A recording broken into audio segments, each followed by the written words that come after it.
사람들은 보통 리게릭 환자라고 하면 영국의 유명한 과학자 스티븐 호킹을 생각합니다.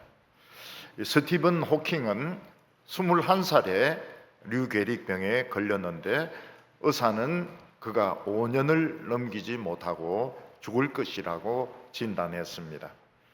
그런데 이 스티븐 호킹은 의사의 예상을 뒤집고 76세까지 살았습니다.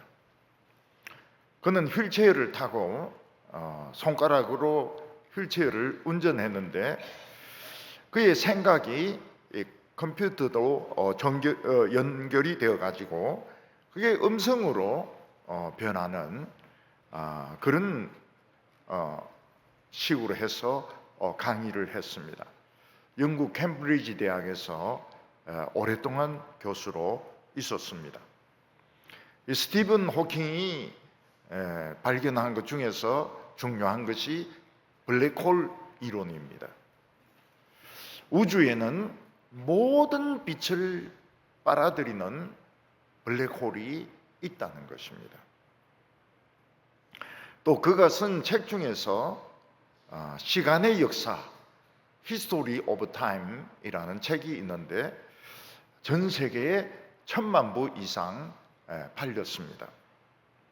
그런데 그 책을 산 사람들 중에서 그 책을 이해하는 사람은 2%도 안 된다고 합니다. 우리는 그런 책을 사지 말아야 됩니다. 스티븐 호킹은 하나님의 사랑을 참 많이 받았습니다. 의사가 5년 만에 죽는다고 했는데 그는 50년을 더 넘게 살았습니다. 그는 세계적인 물리학자가 되었습니다. 스티븐 호킹은 한때 결혼도 했습니다.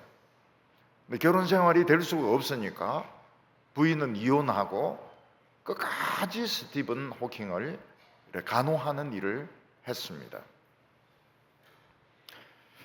그런데 스티븐 호킹은 참 실망스러운 발표를 했습니다. 그게 뭔가 하면 우주에 신이 없다는 겁니다. 세상에 이런 놈이 어디 있습니까? 하나님으로부터 그래 많은 사랑을 받고 죽을 놈을 살려주고 세계적인 물리학자가 되게 하고 캠브리지 대의 교수도 되고 정말 결혼까지 한번 하고 또 결혼했던 그 여성이 죽을 때까지 자기를 돌봐주었는데 신이 없다. 우주에 보니까 신이 없다. 이런 발표를 했습니다. 정말 배은망덕한 놈이라고 저는 생각합니다. 류게릭은 왜 걸리는지 아무도 모릅니다. 그리고 류게릭병을 치료할 수 있는 약이나 수술이 없습니다. 근데 류게릭은 몸에 있는 모든 근육이 다 빠져나가는 병입니다. 그래서 근육이 없기 때문에 팔다리를 움직일 수도 없고 고개를 들 수도 없고 말을 할 수도 없습니다. 언젠가 한번 설교를 마치고 나가는데 교인 한 분이 류게릭 환자를 위해서 기도해 주어서 감사하다는 말을 했습니다. 그래서 왜 그러냐 그러시니까 조카가 류게릭병에 걸렸는데 류게릭 환자를 위해서 기도해 줄 때마다 용기가 난다고 말씀했습니다. 저희 교회도 참 착하고 충성된 여집사님이 류게릭에 걸려서 꼼짝 못하고 자리에 누워 있습니다. 저는 우리 여집사님이 아무리 류게릭이라 하더라도 스티븐 호킹 정도는 될 수 있도록 기도를 했습니다. 손가락을 움직여 가지고 휠체어를 조종하고 또 컴퓨터를 통해서 대화를 하고 이러기를 기도를 했습니다. 근데 우리 집사님의 상태는 스티븐 호킹보다 훨씬 더 좋지 못했습니다.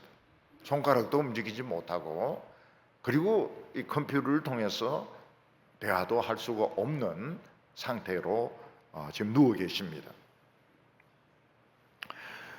류게리 환자도 종류가 굉장히 많은데, 어떤 사람은 눈을 깜빡이는 사람이 있습니다. 그래서 가족들하고 의사소통이 되는 것입니다. 지금 물이 필요하냐? 그럼 눈을 깜빡깜빡. 또 뭐가 필요한지, 이런 의사소통을 미리 약속을 해가지고 눈을 통해서 이제 그 의사소통을 하는 것입니다. 근데 우리 집사님이 이 눈으로 의사소통을 하는지 확인을 못 해봤습니다. 전에 물었을 때는 아직은 눈으로 안 된다고 그랬습니다. 우리들은 그 집사님을 생각하면 참 안타까울 것입니다. 만약 예수님이 오신다면 제일 먼저 그 집사님을 고쳐주십시오. 그 집사님이 움직이고 말할 수 있고 활동할 수 있게 해주십시오. 근육을 살려주십시오. 그리고 우리 교회에 아픈 분들 다 치료해 주십시오. 우리 그런 요구를 할 것입니다. 근데 이 류게리 환자가 근육이 다 빠져가지고 정말 말도 못하고 음식을 삼키지도 못하고 손가락도 못 움직이는 분도 계십니다. 그렇지만은 생각하는 것과 느끼는 것은 정상인 것 똑같습니다. 그냥 조용히 있기만 하지 사랑의 감정, 기쁨의 감정, 분노의 감정 표현을 못해서 그렇지 그걸 다 느끼고 그걸 생각을 다 합니다. 그래서 저는 이런 환자분들 가족에게 사랑한다는 말을 자꾸 해라고 합니다. 사랑해요. 여보 사랑해요. 엄마 사랑해요. 자꾸 사랑한다는 말을 해줘야 돼요. 왜냐하면 똑같습니다. 듣는 것은 듣고 느끼는 것은 똑같습니다. 생각하는 것도 똑같습니다. 단지 이 근육이 빠져가지고 움직이지 못하고 말하지 못하는 것이 다르지 속은 정상적인 사람과 똑같습니다. 우리가 생각하기에는 참 이 병이 무서운 병이고 참 십자가에 못 박힌 이상으로 고통스럽지만은 정말 우리에게 영생이 있다면 이 세상의 고통은 정말 잠깐입니다. 블링크 오브 아이스, 눈이 깜빡하는 순간밖에 되지 않습니다. 그분은 곧 영광의 나라에서 마음껏 날아다니고 마음껏 찬송하고 마음껏 소리 지르는데 우리보다 훨씬 더 영광스럽게 될 것입니다. 옛날에는 류게릭병과 비슷한 것이 중풍병이었습니다. 이 중풍병도 잘못하면 죽습니다. 되게 죽습니다. 내에 있는 혈관이 터지든지 그게 막혀가지고 죽습니다. 그리고 살아난다 하더라도 반쪽은 못 쓰고 전신을 못 쓰는 사람도 있습니다.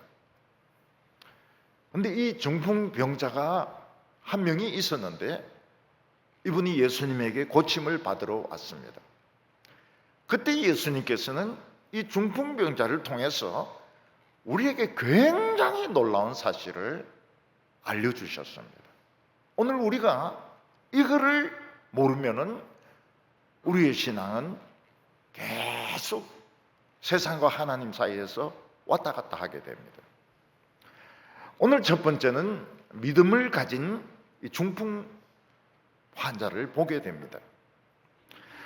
우리가 김영석 교수라 이렇게 하면 참 100세가 넘도록 강의를 하시고 글도 쓰시고 또 신문에도 기고하는 아주 참 복받은 분, 건강의 복을 받은 분으로 생각합니다. 저도 신문에 이분이 글 쓴 글은 제가 읽어봅니다. 그러면은 참 쉽고 유익한 내용이 많아요. 유익한 내용이 많습니다. 내가 딴 분이 쓴 책보다도 이분이 쓴 책 100세를 살아보니 보면 역시 좀 부드럽고 배울 게 많아요. 근데 이분은 100세가 넘도록 지금 활동을 하고 있는데요. 한 번은 자기가 실수를 했다는 겁니다. 자기도 애인이 3명이 있었대요. 애인이 3명이 있었는데 할머니들이죠. 묻더라는 겁니다. 연세가 어떻게 되느냐고. 100살이라 그랬더니 아무 소리 안 하고 다 가버리더래요. 그러니까 이 할머니들이 100살 넘은 이 영감쟁이하고는 애인 안 하려고 하는 거예요. 근데 이분이 그 부인이 60대에 중풍이 와가지고 한 15년 이상을 누워서 꼼짝을 하지 못했습니다. 그래서 부인은 참 고생을 많이 했어요. 근데 중풍병이라고 해도 움직이지 못해도 생각은 다 합니다. 느끼는 것은 다 느껴요. 우리가 참 아는 큰 귀한 자매가 서울에 취직을 했는데 머리가 깨질듯이 아프니까 이게 이제 문제가 생긴 겁니다. 그래서 막 기어가가지고 전화로 119에 전화를 걸었습니다. 119가 출동을 했는데 못 찾는 거예요. 다세대 주택에 살고 있으니까 이 자매가 어디 사는지 모르는 거예요. 그래서 나중에 찾았을 때는 우리 이 자매는 벌써 숨지고 난 후였습니다. 너무너무 아까운 자매였습니다. 우리 교회에 나이 드신 어른들 중에서 머리가 아프면 딱 본인이 느낍니다. 이거는 내가 문제가 있다. 그럼 자기 발로 응급실로 가요. 그러면 이제 바로 수술을 하는데 그래도 중환자실에 한 달 정도 누워 계십니다. 제가 한번 신방을 가면은 참 중환자실에 한 달 있는 게 얼마나 큰 고통인지 모릅니다. 근데 이분들이 다 나으셨어요. 지금 신앙생활 잘 하고 있습니다.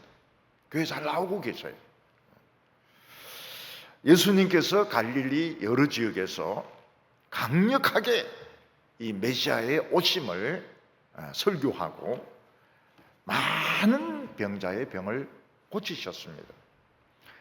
그때 아주 심한 중풍병에 걸린 한 사람이 예수님의 소문을 듣고 이분이 메시아라는 것을 믿었습니다. 왜냐하면 이분이 맹인의 눈을 뜨게 하고 저는 자를 걷게 하는데 이거는 바로 메시아의 증거인 것입니다. 그래서 이 중풍병자는 가족들을 설득해서 자기를 예수님께로 데려달라고 부탁을 했습니다. 만약 이분이 조금 늦으면 죽습니다. 기적으로 산다 하더라도 한평생 누워있을지 모릅니다. 그래서 가족들은 마치 앰뷸런스가 달려가듯이 이 들것에 중풍병자를 실어가지고 막 예수님이 있는 대로 뛰어갔습니다. 비키세요, 비키세요, 응급 환자입니다 하면서 막 진짜 앰뷸런스 가듯이 아마 자녀들일 겁니다. 막 그 환자분을 싣고 막 뛰어갔습니다. 근데 그들이 예수님 계신 곳에 가까이 갔을 때 실망했습니다. 왜냐하면 예수님의 치료를 받으려고 환자들이 지금 집 밖에까지 막 줄을 서가지고 누워 있는 거예요.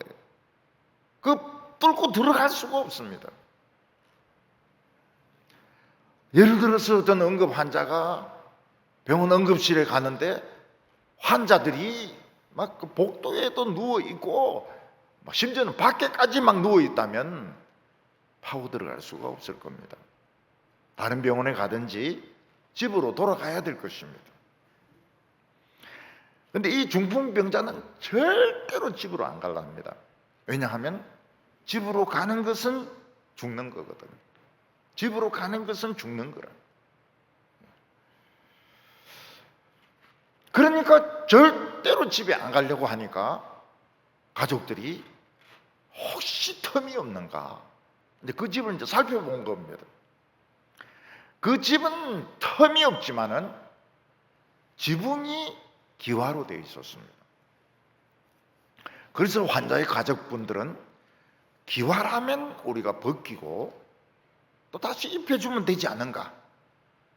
그래서 전부 지붕으로 올라갔습니다. 가족들이 지붕으로 올라가서 기와를 벗기고 그리고 예수님을 그 환자분을 예수님에게 줄로 묶어가지고 내려보냈습니다. 예수님이 계신 곳에 갑자기 위에서 흙과 먼지가 막 떨어지더니 구멍이 뚫리는 겁니다. 그리고 어떤 사람이 줄에 묶여서 막 내려오는 거예요. 아마 가족들도 내려왔을 겁니다. 줄을 타고 내려왔을 겁니다.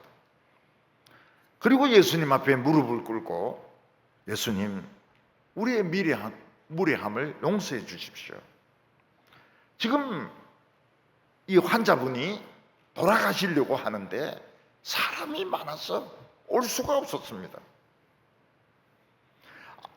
절대로 이 환자분은 집에 안 가려고 합니다. 가면 죽는다고 하는 걸 알고 있습니다. 예수님, 제발 우리의 무례함을 용서해 주시고 이 환자분 고쳐주시기 바랍니다. 아마 이 중풍병자도 말할 수 있었다면 예수님, 저를 살려주십시오. 이렇게 이야기했을 것입니다. 예수님은 이들이 허락도 없이 남의 지붕을 뚫고 내려온 것을 보고 불쾌하게 생각하지 아니하셨습니다. 이들은 만약 이들이 지붕을 뚫고 들어오지 않고 집에 돌아가면 분명히 이 환자분은 죽습니다. 응급 환자입니다. 예수님은 그들이 돌아가지 않고 지붕을 뚫고 내려온 것을 보고서 그들의 믿음을 보셨습니다. 전부 예수님 살려주십시오. 환자도 예수님 살려주십시오. 그래서 성경에서 치료함을 받고 응답을 받은 사람들은 전부 적극적인 신앙을 가진 사람들이었습니다. 이 병자나 병자의 가족들이 딱 한 번 있는 기회에 예수님이 가까이 오셨을 때 그 기회를 놓치지 않고 그냥 예수님 앞에 달려가서 체면이나 부끄러움이나 이런 거 다 팽개치고 고쳐달라고. 그래서 다 응답을 받은 것입니다. 우리는 다른 일에 소극적일 수 있습니다. 백화점에 가서 명품 살 때는 소극적일수록 좋습니다. 우리가 어디 뭐 여행 다니고 이렇게 할 때는 소극적일 수 있습니다. 그러나 병에 걸렸고 내가 어려움이 있을 때는 하나님께 나아가고 교회에 오는 것을 부끄럽게 생각하면 안 됩니다. 아주 적극적으로 와서 숨기면 안 됩니다. 나는 암이 있습니다. 나는 암이 있습니다. 나는 어떤 어려움이 있습니다. 적극적으로 할 때 다 응답을 받았지 그냥 속으로 참고 있었던 사람들은 응답을 못 받았습니다. 한때 텔레비전 드라마에서 지붕 뚫고 하이킥이 인기가 있었습니다. 이 중풍병자 가족들이 한 게 그겁니다. 지붕 뚫고 하이킥입니다. 하이킥.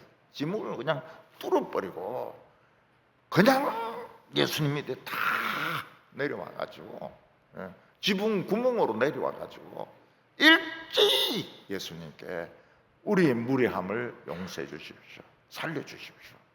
제발 고쳐주십시오. 지붕을 뚫고 그냥 발로 찬 것은 아니지만 뚫고 내려온 것입니다. 이 사람들은 예수님을 다음에 만나겠다고 생각하지 않았습니다. 우리는 오늘 설교 안 들으면 다음 설교 듣겠다 이렇게 생각하는 분들이 계십니다. 이번 주 아니면 다음 주에 오겠다고 생각합니다. 거기에 될지 안 될지 몰라요. 어떤 분이 저희한테 부탁을 했습니다. 2년 뒤에 강사로 와주십시오. 그때 제가 네, 있을지 없을지 모른다 그랬어요. 있을지 없을지 모른다는 말은 없을 가능성이 굉장히 높다는 거예요. 날 찾아서 와도 없을 가능성이 높다는 거예요. 지금 찬스를 놓치면 안 됩니다. 지금은 은혜 받을 때요. 지금은 구원의 날이로다. 하나님 앞에서, 예수님 앞에서 체면 같은 거 필요 없습니다. 고쳐주십시오. 안 고쳐주시려면 더 큰 걸 주십시오. 더 큰 걸 주십시오. 지붕을 그냥 뚫고 그냥 하이킥인 겁니다. 하이킥. 오늘 두 번째로 예수님은 그 사람에게 내 죄사함을 받았다고 선포하신 것입니다. 이 중풍병자와 가족들이 지붕을 뚫고 환자를 내려보낸 것은 병 고침을 받기 위한 것입니다. 그들은 예수님이 병을 고쳐주셔서 건강한 삶을 살기 위해서 지붕을 뚫고 내려온 것입니다. 그 환자나 가족들 중에 어느 누구도 죄사함 받으려고 온 것은 아닙니다. 그런 생각이 없었어요. 근데 예수님께서 지붕까지 뚫고 내려온 사람들에게 준 것은 병고침이 아니었습니다. 내 죄사함을 받았느니라. 20절에 예수께서 그들의 믿음을 보시고 이르시되 이 사람아 내 죄사함을 받았느니라. 그 방이나 밖에 있는 사람들 중에서 이 중풍병자의 죄를 용서해 주실 거라고 기대한 사람은 단 한 명도 없었습니다. 거기에 있는 사람 전부가 예수님이 능력이 있으면 중풍병을 고쳐줄 것이고 능력이 없으면 못 고쳐주실 것이고 그런 것이지 죄를 용서해주는 그런 말씀을 하리라고 기대한 사람은 아무도 없었습니다.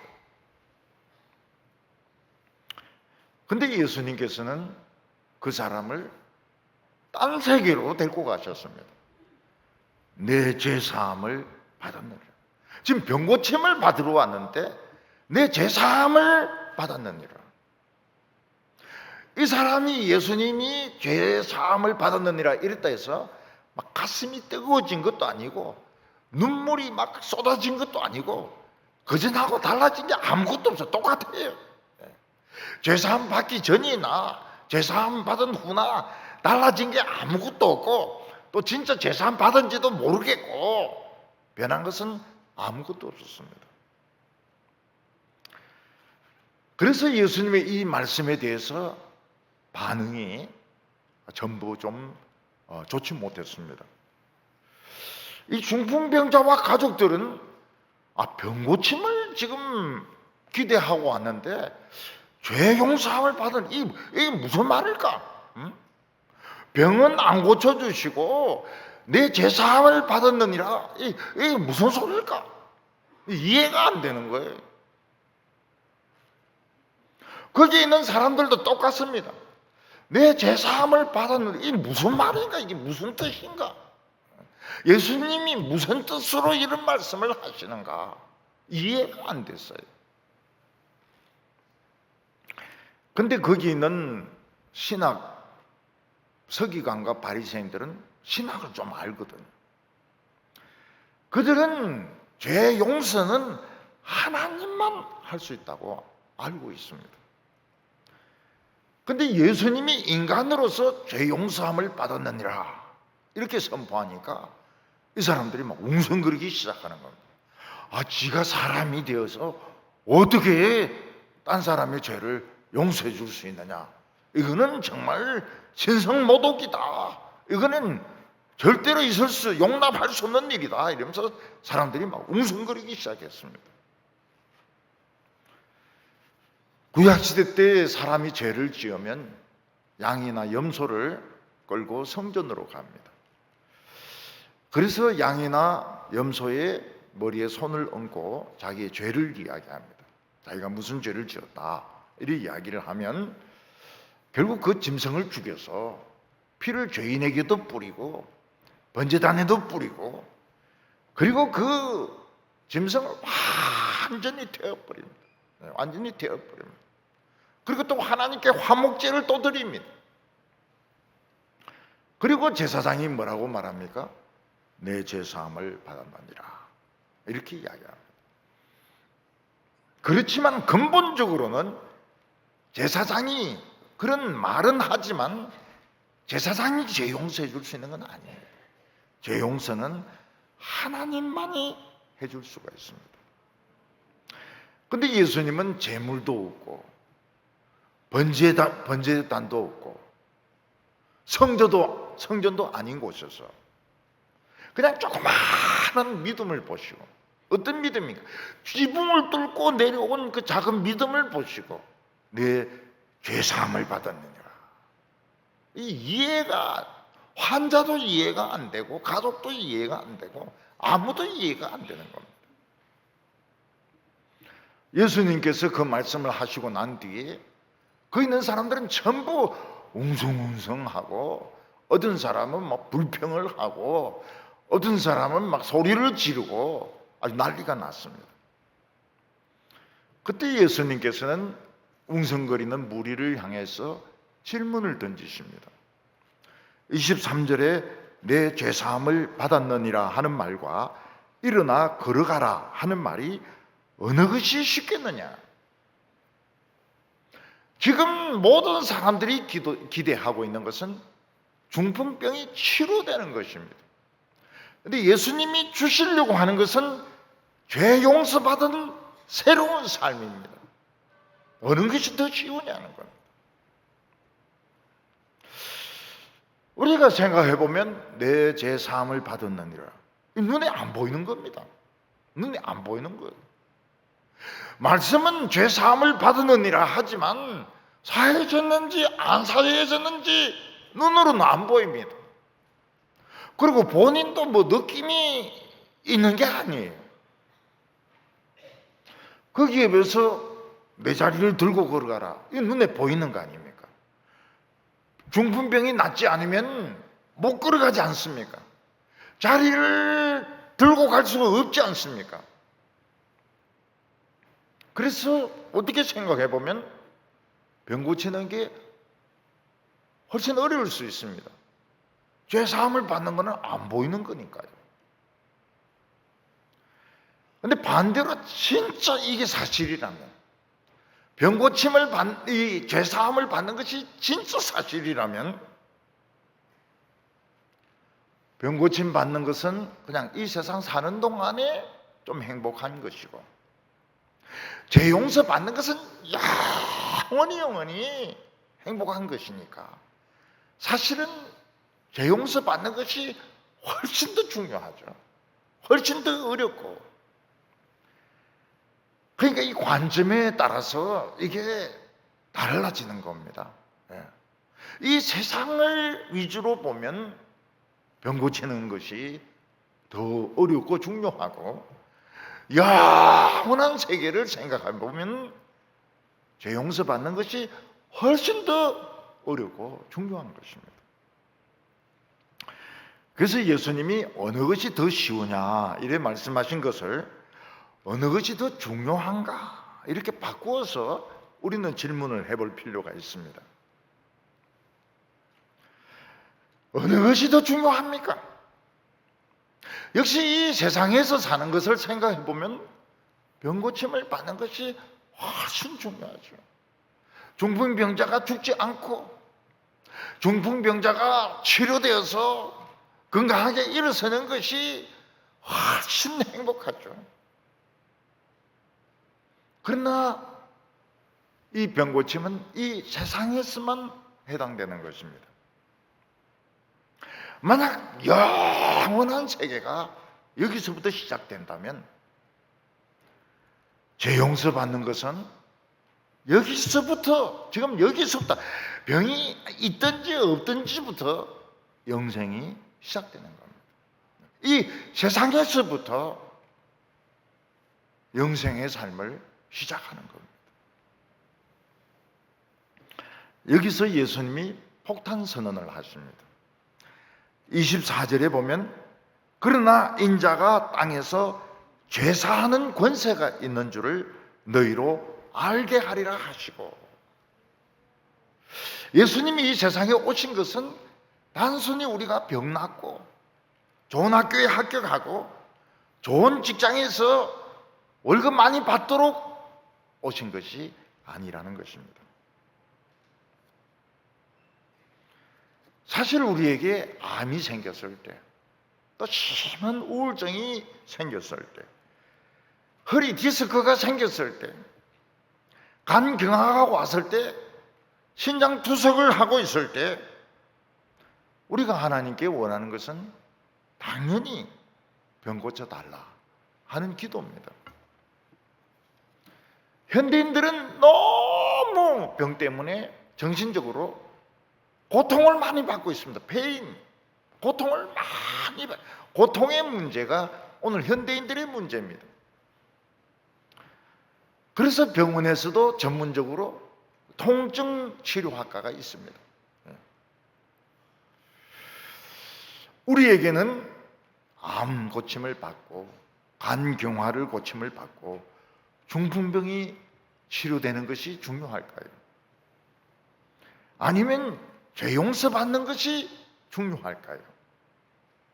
모든 사람들은 병 고침 받는 것이 중요하다고 생각합니다. 이게 행복한 거니까요.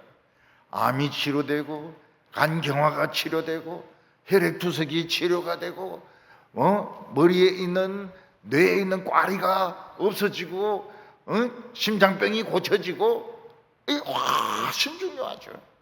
우리는 그렇게 생각을 합니다. 저희 집 아이는 병이 찾아왔을 때 그런 의심이 들더라는 겁니다. 과연 내가 이 상태에서 천국 갈 수 있을까? 과연 천국은 존재할까? 지금까지 내가 들었던 복음은 정말 진리일까? 이런 의심이 생기더라는 것입니다. 사실 우리는 영원한 삶에 대해서 알지 못합니다. 영생에 대해서 우리는 모릅니다.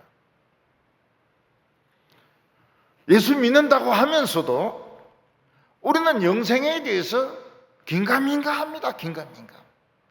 그래서 당장의 고통, 당장의 어려움이 해결되기를 바랍니다. 그런데 예수님은 다른 삶을 선언을 하셨습니다. 소개한 것이 아니고 선언을 하셨습니다. 그게 무엇인가 하면 나는 너희들에게 죄 용서받은 의인의 삶을 주러 왔다. 그리고 이 세상에서부터 의로운 삶은 시작이 된다. 영생은 이 세상에서부터 영원까지 계속된다고 말씀하셨습니다. 이거는 예수님이 직접 하신 말씀, 아주 선포를 하신 말씀. 모든 사람들이 영생에 대해서 긴가민가하고 있는데 예수님께서는 분명히 이 세상에서 영생이 시작된다는 것을 밝히기 위해서, 알려주기 위해서 오셨다는 것입니다.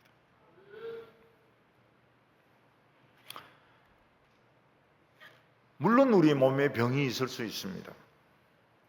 결혼도 뜻대로 잘 안 될 수도 있습니다. 직장이 없어서 경제적으로 어려울 수도 있습니다. 그런데 예수님은 이 세상에서부터 영생은 시작이 된다. 천국은 이 세상에서부터 시작된다. 그걸 내가 확실하게 알려주기 위해서 오셨다고 말씀하셨습니다. 우리가 이 세상에서 천국 생활할 때 무엇으로 호흡을 합니까? 미세먼지가 많은 이 세상 공기로 호흡하는 것이 아니고 천국의 공기로 호흡을 합니다. 굉장히 머리가 맑아지죠. 우리는 하나님의 양식을 떡으로 먹습니다.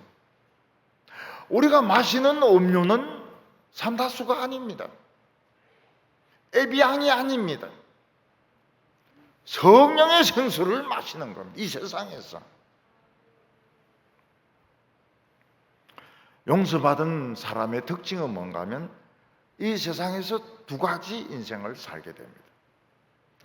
하나는 이 세상의 삶이고 또 하나는 영생의 삶을 삽니다.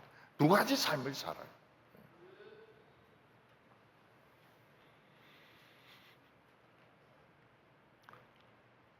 죄 용서받은 사람의 특징이 무엇입니까? 죽음이 그를 이기지 못한다는 것입니다. 모든 사람들이 두려워하는 것이 최종적으로는 죽음입니다. 왜냐하면 죽으면 내가 없어져 버리니까요. 그냥 불에 넣어서 태워버리고 땅에 묻어도 썩어서 없어져 버립니다. 자기가 없어지는 것이 얼마나 이게 엄청난 일입니까? 나는 없어져 버려요. 그리고 사랑하는 모든 것과 작별입니다. 사랑하는 가족, 사랑하는 취미, 사랑하는 직장, 사랑하는 책들, 취미, 사랑하는 손자, 손녀들, 영원한 이별입니다. 죽음이. 그게 얼마나 슬픕니까? 친구들, 영원한 이별입니다. 그리고 죽을 때 고통이 얼마나 무섭습니까? 죽을 때. 사람들이 굉장히 고통스러워하거든요. 근데 죄 용서받은 사람은 없어지지 않습니다. 없어지지가 않아요. 그대로 남아 있습니다. 그대로 없어지지가 않습니다. 헤어지는 것이 없습니다. 왜냐하면 우리는 앞서거니 뒤서거니 하면서 다 지금 영생으로 지금 가고 있기 때문에 헤어지는 게 없어요. 전부 다 만납니다. 전부 다 만나요. 그래서 저는 우리 성도님들 중에서 돌아가신 분들이 이해가 안 돼요. 이해가 안 돼요. 난 잠깐 어디 가신 것 같아요. 왜냐하면 너무 생생하게 머릿속에 살아있기 때문에 돌아가셨다는 것이 이해가 안 돼요.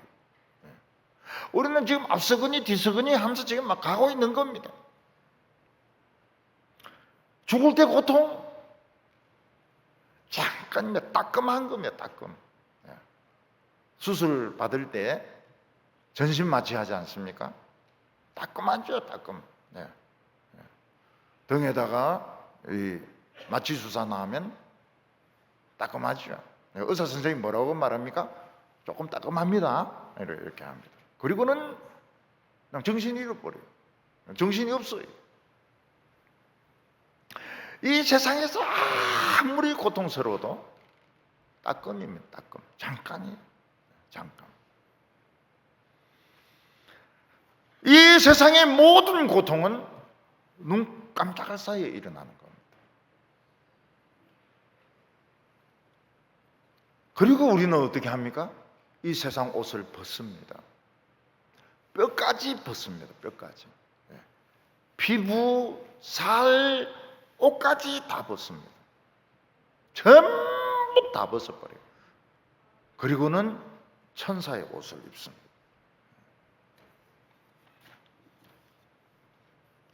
예수님이 선포하신 것이 무엇입니까? 영생의 삶은 여기서부터 시작된다는 겁니다. 죽고 난 뒤부터가 아니고 여기서부터 천국의 삶은 시작되고 영생의 삶은 시작되고 의인의 삶은 시작이 된다. 그것을 예수님이 확실하게 가르쳐 주기 위해서 직접 이 세상에 오신 것입니다. 사람들은 전부 천국에 대해서 긴가민가합니다. 긴가민가해요. 그래서 병이 중요하고 돈 버는 것이 중요하고 건강한 것이 중요하고 잘 사는 것이 중요하고, 그거는 그냥 삶의 한 부분입니다. 우리는 두 가지 삶을 사니까요. 하나는 영생의 삶을 살고 또 하나는 이 세상의 삶을 사는 겁니다. 이 세상의 삶은 우리 영생의 삶에 영향을 주지 못합니다. 서울에 있는 사람들 중에서 이중적인 삶을 사는 사람들 있어요. 밤에는 술집에서 이 호스티스하고 낮에는 직장에서 타이프 치면서 졸고, 이중적인 삶이죠. 이 세상에서 영생이 시작된다. 죽음은 없다. 없어지는 거 없다. 고통은 따끔한 거다. 잠깐이다. 이걸 예수님께서 너무 생생하게 가르쳐 주기 위해서 이 환자에게 병을 안 고쳐주신 겁니다. 너 죄 용서 받았다. 너 지금부터 천국 생활이 시작된다. 우리에게 있어서 병이나 죽음은 그냥 과정에 불과합니다. 이 세상의 한 과정에 불과해요. 우리는 없어지지 않습니다. 우리 없어지지 않아요. 우린 영원히 삽니다. 그게 여기서부터 시작되는 거예요. 그게 얼마나 신나는 일입니까? 얼마나 신나는 일이에요.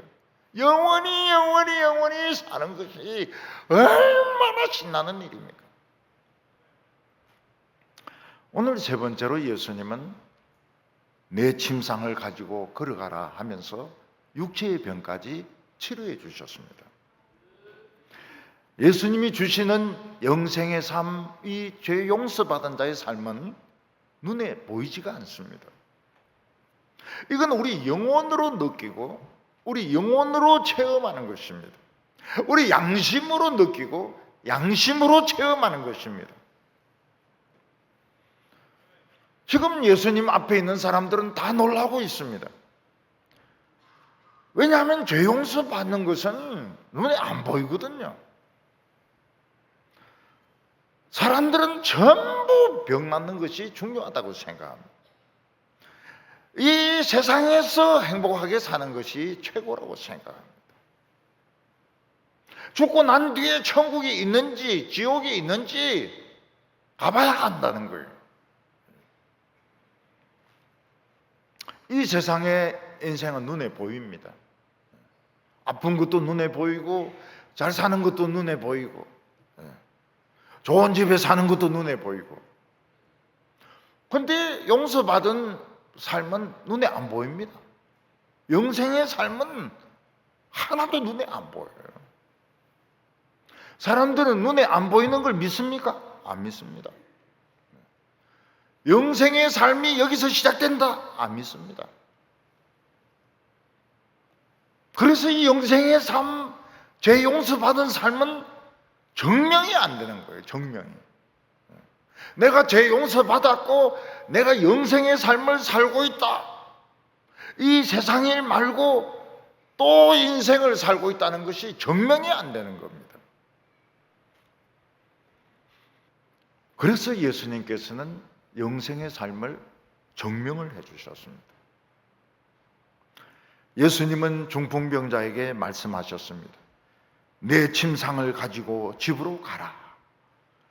24절과 25절을 보면 그러나 인자가 땅에서 죄를 사하는 권세가 있는 줄을 너희로 알게 하리라 하시고 중풍병자에게 말씀하시되 내가 네게 이르노니 일어나 내 침상을 가지고 집으로 가라 하시매 그 사람이 그들 앞에서 곧 일어나 그 누웠던 것을 가지고 하나님께 영광을 돌리며 자기 집으로 돌아가니.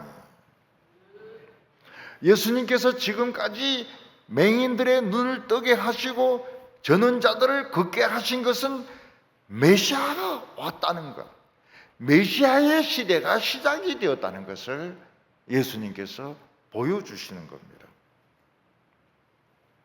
그리고 사람들이 아픈 것이 낫고 기도가 응답되는 것은 하나님이 우리를 사랑하신다는 증거입니다. 오늘로 우리로 하여금 예수 믿게 만들고 교회에 나오게 만든 것은 하나님의 사랑입니다. 우리는 하나님 사랑에 이끌려서 예수를 믿게 된 것입니다. 근데 중풍병자가 치료된 것은 틀립니다. 중풍병자가 치료된 것은 메시아 시대가 온 것을 이야기하는 것도 아니고 하나님의 사랑을 이야기하는 것도 아니고 그걸 넘어서서 우리가 이 세상에서 죄 용서받고 영생의 삶을 산다는 그 증명으로서 예수님은 이 중풍병자를 일어나게 하셨습니다. 우리는 아픈 것이 나을 때 하나님의 사랑을 느낍니다. 우리는 몸의 고통이 적어질 때 하나님의 사랑을 느낍니다. 근데 우리는 그것과 다른 영생의 삶을 살고 있습니다. 우리는 전부 이중적인 삶을 살고 있는 겁니다. 우리의 양식이 무엇입니까? 하나님의 말씀입니다. 하나님 말씀을 안 들으면 그 영혼은 굶고 있는 것입니다. 우리의 호흡이 무엇입니까? 기도가 호흡입니다. 기도를 못하는 분들은 뭡니까? 천식환자입니다. 천식환자. 기도가 좁아져 가지고 숨을 제대로 쉬지 못하는 겁니다. 우리가 마실 물이 무엇입니까? 물론 우리는 미네랄 워터도 마시죠. 그렇지만은 그건 우리 육신이 마시는 것이고 우리 영혼은 성령의 생수를 마십니다. 벌컥벌컥 마십니다. 벌컥벌컥. 이 세상에서 우리 영생의 삶은 시작되었다. 증거가 있는 거냐? 예수님은 그 증거로 이 중풍병자를 일으켜서 집으로 가게 한 것입니다. 예수님께서는 지금 이 세상에 천국의 삶이 왔다. 너희들은 여기서 영생을 시작하고 있다. 이걸 보여주기 위해서 증거물로 중풍병자를 치료하신 것입니다. 예수님께서 병자에게 일어나 걸어가라. 너 침상을 들고 집으로 가라. 이 사람은 일어날 수 없는 사람입니다. 죽어가는 사람입니다. 그런데 벌떡 일어나요. 그 사람이 손발이 있다 하지만 이거는 있는 게 아닙니다. 그냥 달려있는 겁니다. 덜렁덜렁 거리는 겁니다. 덜렁덜렁 거려. 전혀 힘을 쓰지 못합니다. 근데 자기 침상을 들고 걸어갑니다. 이게 뭡니까? 영생의 삶이 시작되었다는 증거인 것입니다. 이 사람은 예수님께 와가지고 두 가지를 다 얻었습니다. 영생의 삶도 얻고 육체의 병도 치료되고 두 가지를 다 얻었습니다. 근데 이거는 영생의 삶의 증거였던 겁니다. 정표였던 겁니다. 우리는 대개 하나님 앞에 와서 두 가지를 다 얻습니다. 병도 치료되고 또 세상의 길도 열리고 그리고 영생의 삶도 시작이 됩니다. 그렇지만은 아주 드물게 병을 안 고쳐주실 때가 있습니다. 돌아가시는 분들이 계세요. 그거는 무엇입니까? 우리로 하여금 하나님 나라에 집중할 수 있도록 몸이 병들어서 죽어가면 하나님 대해서 집중합니다. 자기 자신에 대해서 집중을 합니다. 그리고 천국 갔을 때 얼마나 얼마나 이 세상 고통이 짧았는가. 이 세상의 고생과 이 세상의 고통이 얼마나 짧았는가. 정말 눈 깜빡할 사이 정도밖에 안 된다는 것을 느끼도록 하기 위해서 하나님은 때때로 병을 안 고쳐주시는 분도 있습니다. 예수님께서 이 세상에서 영생이 시작되었다고 말씀하니까 사람들이 놀라기 시작했습니다. 사람들은 하나님을 두려워하기 시작했습니다. 우리는 이 세상에서 놀라운 일을 보았다고 소리를 치기 시작했습니다. 우리는 뭘 원하고 있습니까? 많은 사람들이 이야기합니다. 예수 믿는 것은 쉽다. 예수 믿는다고 하면 구원 얻는다. 근데 시험은 어렵다. 박사 받는 것은 어렵다. 결혼 엄청나게 어렵다. 취직 엄청나게 어렵다. 그렇게 다 생각을 해요. 예수 믿는 것은 그냥 입으로만 예수 믿는다 하면 되는데 병 낫는 거, 취직하는 거, 결혼하는 거 너무너무 어렵다고 사람들은 생각합니다.